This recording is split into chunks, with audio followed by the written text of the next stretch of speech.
Salam, mənim adım Xəyalədir. 39 yaşım var. Həyatımın ən böyük xəyanətini və ən böyük intiqamını gizli saxlayırdım. Amma bugün hər şeyi etiraf edirəm. Hər şey yataq otağımın qapısını açmağımla başladı. Həyat yoldaşım Fəridlə uzun illərdir evli idik. Sakit bir ailəmiz var idi. Amma bir gün evə gözlənilmədən tez qayıtdım. Yataq otağımızın qapısını açanda dünyam başıma yıxıldı. Həyat yoldaşım Fəridi ən yaxın rəfiqəm Şəbnəmlə birlikdə gördüm.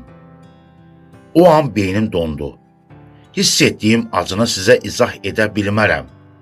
Rəfiqəm qaçıb getdi. Fərid isə dil çöküb yalvarmağa başladı. Amma mənim içimdəki o qəzəb və intiqam hissi sakitləşmirdi. Mən də Fəridin acığına onun ən yaxın dostu Ayazla görüşməyə başladım. Ayazın mənim üçün kirayə tutduğu gizli bir ev var idi. Hər dəfə orada görüşürdük.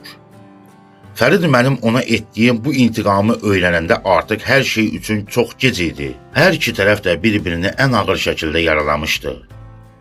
Biz Fəridlə dərhal boşanmadıq.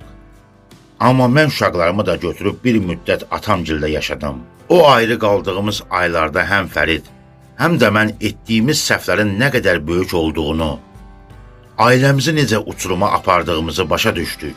Keçmişin üstündən xətt çəkmək çətin olsa da, bir-birimizi bağışlamağa qərar verdik və mən evə geri döndüm. Biz yenidən ailə olduq və bu barışıqdan bir müddət sonra bizim gözəl bir qızımız dünyaya gəldi.